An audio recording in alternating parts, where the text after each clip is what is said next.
If you had seen my pictures these days, my bones were out. I was skinny as hell. I was very skinny. I didn't even have, see how I'm fine. Who had time to be this? JAMB was an exam that used to jam people. Have you heard the latest? Positively has been what? Scrapped.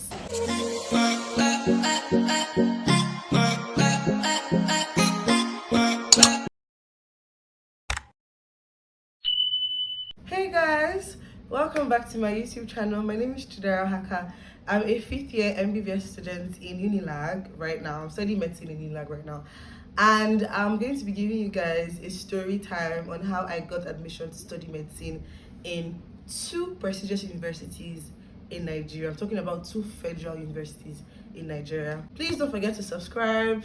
Don't forget to give this video a big thumbs up if you enjoy it. I got admission into 2 universities, 2 federal universities, OAU and Unilag. So OAU is Obafemi Awolowo University in Ile-Ife.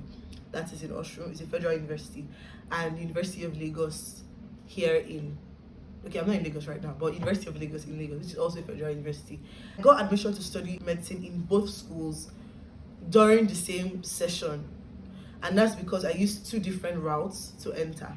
So for the Obafemi Awolowo University, which was my first choice, I used JAMB. And then for Unilag, I went through the direct entry route, which is diploma. Well, this whole story dates back to when I decided to study medicine. So I started studying medicine very early in life.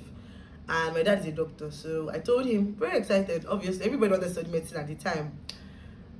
And my dad was happy with the fact that I wanted to study medicine. You understand, Nigerian parents would be happy when they hear that. So he was happy that I wanted to study medicine, just like he did. And ever since then, he had been actively propelling me into studying medicine and entering school immediately after I finished my high school. Okay, so for you to get admission into any school in Nigeria, you need to write certain exams. And I'm going to do a video on how to get admission into a federal university to study medicine in Nigeria. But then that aside, there are a series of exams you need to write step by step. Routine was WAEC, JAMB, PSYCHIATRY, and I think that was it. Then you got your admission. So if you could write WAEC and pass it well, write JAMB and pass it well, and then pass your PSYCHIATRY, you would get admission. So that was the sequence. But then WAEC had an alternative. WAEC is May-June. It had an alternative you could write in November, December, which was GCE. So it started from SS2. My dad told me to go and do GCE. Not everybody was doing GCE. GCE was optional. You didn't have to do it. But my dad was like, that. You see that 1 year? You don't have that 1 year to spend. Immediately after SS3, you are entering university to start studying it. So that 1 year, you don't have it. And I said telling me these things when I was in SS2. I got enrolled in GCE tutorials. I started reading for GCE. I got all the past questions. I got all the materials needed. I started preparing towards writing GCE exam.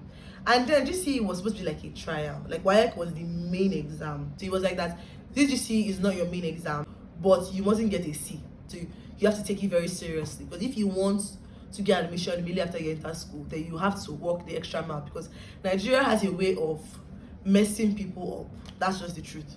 So I took my GCE very seriously. I started reading for it that time during summer. And then I did GCE and I got 1 A, I got 7 Bs, and I got 1 C. So I passed GCE and I passed it fairly well. Everybody was happy with my results. They're like, okay, this is like this, then hopefully the WAEC would be way better.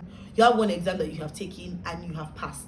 And this GCE came with SS2, September, October, November. That period of when school is supposed to resume, before I started SS3. I went into school and resumed SS3. As I started SS3, we started with JAMB preparation. JAMB was between either February or March 2016, the next year. JAMB is usually early in the year. Once you reach January, but I will ring it in my ear. JAMB is the most important exam you have this year. JAMB is the most important exam you have this year. You must pass it. My that JAMB gave me the chills, because JAMB was an exam that used to jam people. Like, you would read and read and read and read, and you would actually be smart. You would pass other exams, but JAMB would just come and give you one very, very funny score. So I knew that JAMB reading wasn't just about what you knew as a person. You can know a lot. I knew people that wrote JAMB that were very intelligent, valedictorians, wrote JAMB and did not pass it. And people that did not even take it seriously and got over the top. Do you get? So I didn't know how they used to mark JAMB, and I'm like, I can't write. I didn't understand how to prepare for an exam where you could not predict certain outcomes. Like it was very new to me. It was extremely new to me. Like, how do you prepare for an exam that you cannot say, okay, if I prepare enough, I will pass? You will prepare enough and you will still not pass because maybe they are doing some kind of negative marking or something like that. So like, it really scared me. JAMB was a very scary exam. That was I don't know. That was the scariest exam for me that year. JAMB was so scary. I wrote JAMB in 2016. Oh my god, 2016. This is 2022. Over 6 years ago. But this month I thought I would be rounding up and be praying to be a doctor.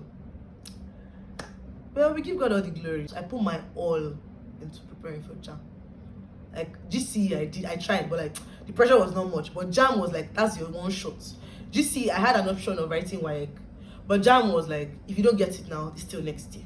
You know, JAMB has that depressing effect on people. So I used to I prepared with my whole heart for JAMB. I was like, okay, let me just do my own. Hopefully, they will pass me. So I prepared for JAMB extremely. The day of JAMB, seeing me that day, I was shaking. My hair was bad. But we went 2 hours before the exam started because I didn't want to have any excuse that, oh, because I missed my turn or my slots. I was shaking that day. People were looking at me like, is this girl alright? I was shaking, I was praying, I was meditating, I was reciting things I had in my head. I was visibly shaking. Like, you could see my body. We got to the exam hall and I saw the exam. And to be very honest, my JAMB questions were actually very okay. Like, a lot of them were questions that I had seen before. I got 282. I was so grateful that at least I got this one. So while I was filling my JAMB form, I missed this part. While I was filling my JAMB form, I had to choose a federal university, and I chose OAU. And the reason why I chose OAU wasn't even because of any other thing. One of the top schools, you know. It wasn't like I liked this school. I didn't know the school from anywhere before. Do you get? It just felt like it was a difficult place to go to, and at the time, I just saw it as a challenge, and my mom too used to foster me to take on things like that. So I just thought, okay, let me just go in there. After JAMB is WAEC. But WAEC, I never carried WAEC on my head. WAEC was just an exam for me. It wasn't that deep for me, honestly. People used to carry WAEC as their all in all, but then I had written GCE before. So I kind of had a little experience on how writing external exams were. So like, WAEC wasn't like it didn't used to scare me. And then I already had one result, even though the result wasn't fantastic. It wasn't like I had nothing. So I just read for WAEC like the way I would read for a normal exam. I was in hostel there, just revise a few things. Normal past question. WAEC was just not that deep for me. And that's something that was not wise. I shouldn't have played around with it like that because anything could have gone wrong. My WAEC result came out. I think I got 5 A's and 4 B's or something like that. So I had all credits basically. So I was like, oh my god. So I have JAMB, I have my WAEC. Now I need PSYCHIATRY. So PSYCHIATRY was the next hold. My dad now started shouting that PSYCHIATRY is the most important exam you have this year. My mom had gone to buy PSYCHIATRY past questions for me. I started solving them. You get? I already started opening them small. I hadn't finished from school that time. So one day the driver came to pick me up from school and I was in the car. I remember that day very clearly. I was in the front seat of the car. I just opened my PSYCHIATRY book to even see. Let me even start reading for this PSYCHIATRY of a thing. I just said on the radio that the PSYCHIATRY exam has been scrapped. Hey! That day. Oh, that day was. I closed my book like this. I closed it tight. And I dropped it far away from me. They had bought like 3 PSYCHIATRY. I trust my father. 3 PSYCHIATRY passports. I had never even started reading. They had bought 3 already down for me. So I didn't even. I put my. I threw the book far away from me. I said like when I got home, I asked my daddy, have you heard the latest? Have you heard the latest? PSYCHIATRY has been what? Scrapped.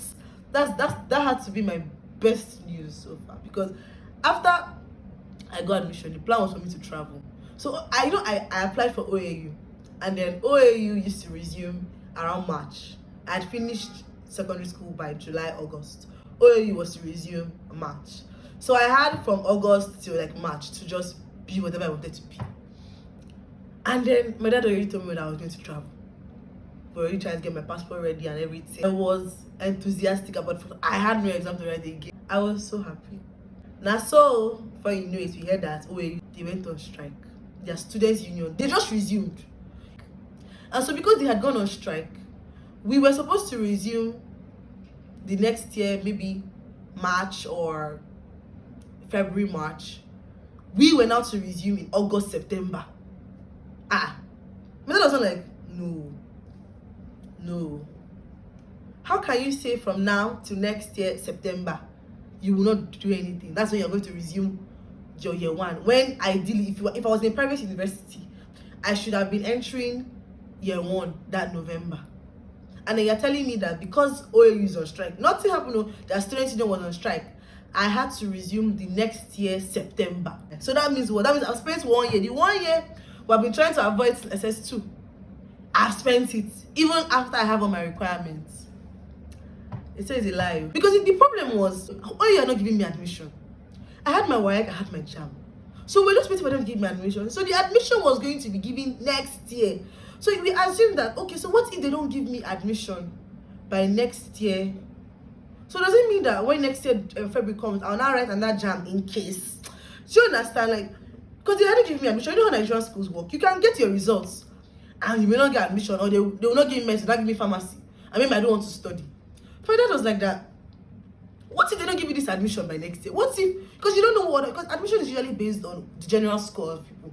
At that time I got 22. Now people are getting 3 something in JAMB. What if, like, do you understand? What if I didn't actually reach the cutoff? What if I was 1 point away from the cutoff? I know when you're 1 point away from the cutoff, they throw you to other courses. Like, what if I did not get the admission? That's what my dad was just saying. There was no guarantee that you had admission. You just had good scores. Fine. You could have easily, what if they didn't give you the course? So we couldn't wait for 1 year and hope that they will give me admission. He wasn't going to have it. So he now said, okay, what you're going to do is you're going to go do diploma. So diploma was supposed to start that September and finish next year, maybe July. So by the time I'm finishing diploma, when OAU was supposed to be resuming in September, I would be preparing to enter 200 level MBBS. So it's supposed to be a time saver for me. I wrote the entrance exam. The entrance exam was easy to me. To me, that entrance exam was actually easy. I passed it. As I passed, my dad was like, oh, I should enter. I entered. I started the diploma. I was already there. I already started making friends. It was fun because as much as I didn't want to be there, you know, it was a new environment. As if I started university and entered university. So like, the fact that I didn't have to wear uniform, I could wear my normal clothes, was still very nice to me. It was just nice that I started university. So even though I didn't want to start, when I started enjoying it actually. In my mind, I had no admission in it. Forget OAU, and whenever they're going to release the admission list, I had no admission at the time. So I needed to focus on diploma. This might be my only admission, who knows? So I took diploma very serious. I was doing very well in diploma until all of a sudden OAU decided to appear. I think their strike got cut down or something, because it was students' union strike. It wasn't ASU, it was students' union. Somewhere around early the next year, they brought out the whole portal. They opened their portal and I saw that I was admitted. They had given me admission, but they had not resumed.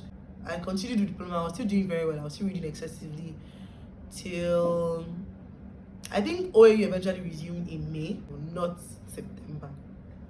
So I had to go for my matriculation. I missed 1 whole month of classes, but I had to go for my matriculation around June. And during that period it's even coincided because around that June I was writing my GPEP exam. That's diploma the end of diploma, the exam you had GPEP. So I was writing the exam. I had to travel to OAU to go and attend my matriculation because I had gotten admitted there to study MBBS, and then travel back to come and complete my diploma exams. So once I was done with my GPEP, Plan C came back. You know, Plan A, the initial Plan A now became Plan C. Because as OAU had resumed now, and I had gotten admission into OAU to study medicine, diploma was a very dicey place. Like, you had to get all A's. 16 points was all A's. You couldn't get a B for you to get admission in medicine. And even people that had gotten all A's the year before, some of them didn't get. So I couldn't put all my eggs in diploma's baskets. I couldn't put all my eggs in Unilag's baskets. Do you get? So like, I had that chance of getting the admission to study medicine in Unilag. I needed to get all A's, but it was really tough. So it wasn't sure. So I had written the exam. I wasn't even sure of myself. And I went to OAU to start my journey there as year 1 MBBS. I was a fresher in OAU, I'd missed 1 month of classes, but I found a way to try and like make up for the labs and all of that I missed. It was while I was doing medicine, I'd already started going for my classes as a medicine student AAU, that my JUPEP result now came out, and I got all A's. I got 16 points. So, but at that time, they are just even giving me admission, because you can get 16 points and they will not give you admission. So I continued in OAU. God, my diploma ends in July. You would stay till the next year, February or March. That's almost 9 months before, maybe like 8 to 9 months before you start College of Medicine. So that whole period, I just stayed in OAU doing my med. So I spent about almost a year in OAU studying medicine. Around January, Unilag gave me admission to study medicine. At that point, I was studying medicine in OAU and I had a medicine admission in Unilag. So I had to choose. And then I contacted so many people. I asked other people, which one should I choose? Like Unilag, I was going directly to 200 level. OAU, I was just finishing 100 level. So eventually I chose Unilag. I just chose it. And I kept Unilag and I left OAU. But that's just the story of how I got 2 admissions into 2 federal universities in Nigeria. I hope you really enjoyed this story. I don't know if it's going to inspire you, Sha, but generally I'll just say that I did a lot of hard work. I'm not saying it's by my power. Everything is by God's grace, to be honest. It's all by God's grace, but there was also a lot of hard work. So if you haven't gotten admission and you hope to get admission to study medicine, you need to start putting in your all. Start putting in your all, start putting in prayers from when you're in SS2. Don't start when you're almost done. Like before you finish secondary school, start trying to put in your all, because then the competition was still steep, but now the competition is bad. To study medicine in Nigeria, now in the federal university in Nigeria, the competition is bad now. It's way worse than how it was for me. Even if then it wasn't so easy, I did a lot of I did my diploma. I didn't go anywhere now. From book to my house, from house to book. I did try to. It was towards the end I even started going out a little bit and started even making friends. I used to read one of my friends, Chidima. She's studying law now. We'll go and do overnight. We'll be trekking, going to go and read. Like I did a lot of reading in diploma. I don't even know if I've read as much as I read. The consistency in which I read in diploma, I don't even think I have that right now. I read and I read and I read. So if you're in diploma, you want me to do a video on diploma and things I feel you should know if you want to enter in life through diploma, I could do that based on my experience, because my diploma was, I didn't have a life. I only had my books. I didn't have a life, and that's one way to pass through diploma. Diploma is not a year, it's not a time. In fact, I'm already moving into diploma. Maybe I should do a whole video on that. You have seen my pictures these days. My bones were out. I was skinny as hell. I was very skinny. I didn't even have, see how I'm fine. Who had time to be this? You want to study medicine in Nigeria, federal university. It's either God should just give you grace and everything just goes smoothly for you, or you will go through a lot, because it is not easy. So if you want to get admission and this video is supposed to inspire you, what I would tell you is start working hard early. Wherever you are, even if you've not started before, start now. You can still make that difference. Whether it's through direct entry you want to enter, maybe through diploma or through UTME. Just try and put in the work. If you put in the work and you put in prayers, we'll pray that God will see you through. Thank you guys for watching. If you enjoyed this video, you can give it a big thumbs up. Please don't forget to subscribe. Don't forget to share. Until next time. Bye.